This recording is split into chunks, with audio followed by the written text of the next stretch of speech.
2024 সালকে আপন রূপে বরণ করে নিতে বাহিরের দেশ থেকে শীঘ্রই আসবে 10 ইউনিট হুন্ডাই ও 2 ইউনিট ম্যান 4.460 মডেলের ডাবল ডেকার বাস। তার মধ্যে দক্ষিণ কোরিয়া থেকে আগত 10 ইউনিট হুন্ডাই বাসগুলো যুক্ত হবে দেশ ট্রাভেলসের বহরে এবং কি জার্মানি থেকে আগত ম্যান ব্যান্ডের বাসগুলো যুক্ত হবে চিটাগের গ্রিন লাইনের বহরে। তবে যদিও তথ্য সূত্রে আর কি বাস লাভার কিংবা যারা বাস নিয়ে গবেষণা করে তাদের কাছ থেকে আমি তথ্যটা জানতে পেরেছি যে শীঘ্রই এই বাসগুলো দেশে আসবে, তবে এই বছরে আসবে, তবে কোন মাসে আসবে সেটা আমরা এখনো জানতে পারিনি। দেশে অন্যান্য ব্যান্ডের বাসগুলো আনসিজনালি ভাবে যুক্ত হলো হুন্ডাই, ম্যান, স্কানিয়া, ভলভোর মতো বিশ্ববিখ্যাত ব্যান্ডের বাসগুলোতে আমাদের দেশে প্রায় বছরে একবারই এসে থাকে। বাংলাদেশের প্রায় বর্তমানে 539টির বেশি বাস কোম্পানি সার্ভিস দিয়ে যাচ্ছে, কিন্তু হুন্ডাই, ম্যান, স্কানিয়া, ভলভোর মতো এইসব ব্যান্ডের বাসগুলো সার্ভিস দিয়ে থাকে মাত্র নাম করা কয়েকটি বাস কোম্পানি।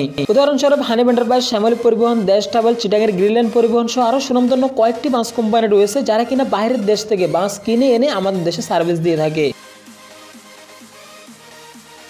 তবে এই বাসগুলো দিয়ে আমাদের দেশে যতটা না সার্ভিস দিতে সহজ মনে হয় আপনাদের, তার চেয়ে বেশি বাস মালিকদের জন্য কঠিন হয়ে দাঁড়ায় বাসগুলোকে দেশে শিপমেন্ট করাতে। এছাড়া যেহেতু এখানে অন্যান্য ব্যান্ডের বাসগুলোর মতো কিস্তি দেয় কিংবা অন্যান্য যে সমস্ত সুবিধার ক্ষেত্রে বাসগুলোকে নেওয়া হয়, সেক্ষেত্রে কিন্তু জাপানিজ কিংবা হুন্ডাই, ম্যান, ভলভোর মতো স্কানিয়া ব্যান্ডের মতো এই বাসগুলো সম্পূর্ণ নগদ টাকা দিয়ে কিনে আনতে হয়। ফলে যেখানে একটি স্পয়লার হুন্ডাইয়ের দাম পড়ে পায় 1,90,00,000 থেকে 2 কোটি টাকার মতো, যেখানে গ্রিনল্যান্ড, ম্যান, ডাবল টাকার বাসগুলোর প্রাইস পড়ে পায় 2,50,00,000 অনেক বেশি। তবে এখানে যে আমি আপনাদেরকে ভুল তথ্য দিচ্ছি এমনটুকু কিন্তু না, যতটুকু আমাদেরকে বাস লাভাররা জানিয়েছে, তথ্য দিয়ে সহযোগিতা করেছে, আমরাও ঠিক আপনাদেরকে একই প্রসেসে জানানোর চেষ্টা করতেছি। তবে দেশ ট্রাভেলসের যে 10 ইউনিট হুন্ডাই ব্র্যান্ডের বাসগুলো বাইরের দেশ থেকে আসতেছে সেগুলো কবে আসবে সেটাও আমার জেনে নেই। তবে গ্রিনল্যান্ড, ম্যান ব্র্যান্ডের ডাবল টাকার বাসগুলো চট্টগ্রাম পোর্টে এখন পর্যন্ত রয়েছে। ইভেন খুব শীঘ্রই গ্রিনল্যান্ডের বহরে দেখা যাবে 2 ইউনিট ম্যান 4.460 মডেলের ডাবল টাকার বাস, এমনকি যে বাসগুলো সার্ভিস দিতে পারে ঢাকা থেকে চিটাগং রুটে। এছাড়াও আশা করা যাচ্ছে শ্যামলী পরিবহন, এমনকি সিলেটের এনা ট্রান্সপোর্ট, বরিশালের সোহাগ পরিবহন সহ কয়েকটি নামকরা বাস কোম্পানি রয়েছে, তাদের বহরে আমি আশা করব খুব শীঘ্রই লাক্সারিয়াস ব্র্যান্ডের বাসগুলো দেখা যেতে পারে। তবে 2024 সাল উপলক্ষে গ্রিনল্যান্ড পরিবহন যে আবারও ম্যান ব্র্যান্ডের ডাবল টাকার বাসে দ্বারা যুক্ত করবে, এটা কিন্তু আমি একদমই আশা করিনি। আমি আশা করেছিলাম হয়তো তারা ইউনিক কিছু কিংবা হুন্ডাই ব্র্যান্ডের বাসগুলো তারা যুক্ত করতে পারে।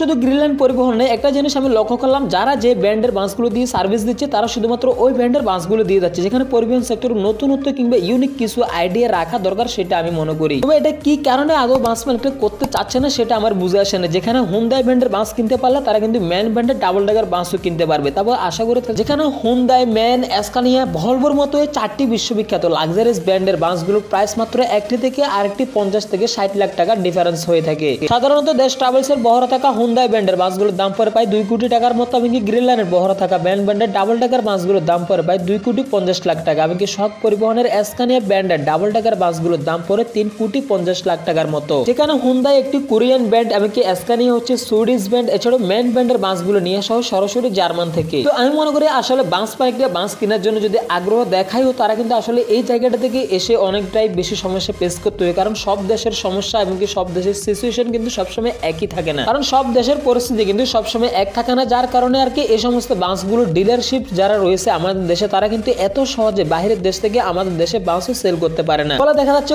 কোনো সময়ে বাস মালিকদের তথ্য অনুযায়ী একটি বাস আনতে বাইরের দেশ থেকে প্রায় 6 মাসেরও অনেক বেশি সময় লাগে বাস মালিকদের। যেখানে ভারতীয় ব্র্যান্ডের বাসগুলো আইসার, অশোক লেল্যান্ড, টাটা, আইসার সহ বিভিন্ন ব্র্যান্ডের বাসগুলো আপনারা যদি কিনতে চান তাহলে দেখা যাচ্ছে শোরুমে গেলে আপনারা খুব সহজে বাসগুলো কিনে আনতে পারবেন। তবে আপনি যদি হুন্ডাই কিংবা ম্যান, স্কানিয়া, ভলভোর মতো বিশ্ববিখ্যাত ব্র্যান্ডের বাসগুলো কিনতে চান তাহলে আপনাদেরকে কিন্তু লম্বা সময় ধরে অপেক্ষা করতে হবে, যেহেতু এই বাসগুলো দেশে স্টক রাখা একদমই সম্ভব হয় না। কারণ আমি মনে করি যেখানে একটি বাসের মূল্য প্রায় 3 থেকে 4 কোটি টাকার উপরে, সেখানে এতগুলো বাস একসাথে দেশে আনে স্টকে রাখা ডিলারশিপদের পক্ষে কখনোই পসিবল হবে না। তো এই হচ্ছে 2024 সালে দেশে সার্ভিস দিয়ে নিউ লাক্সারিয়াস ব্র্যান্ডের বাসগুলো সম্পর্কে কিছু তথ্য।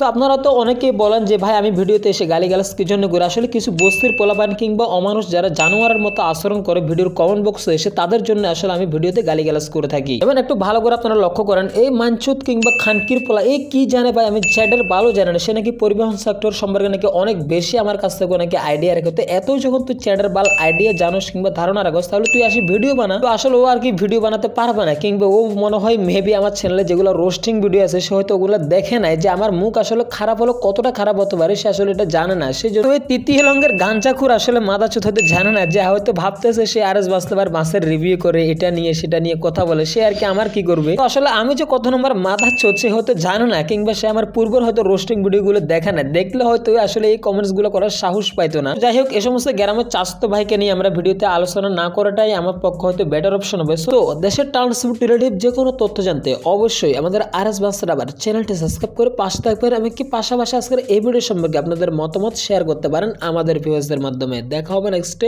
অন্য কোনো ভিডিওতে। আল্লাহ হাফেজ।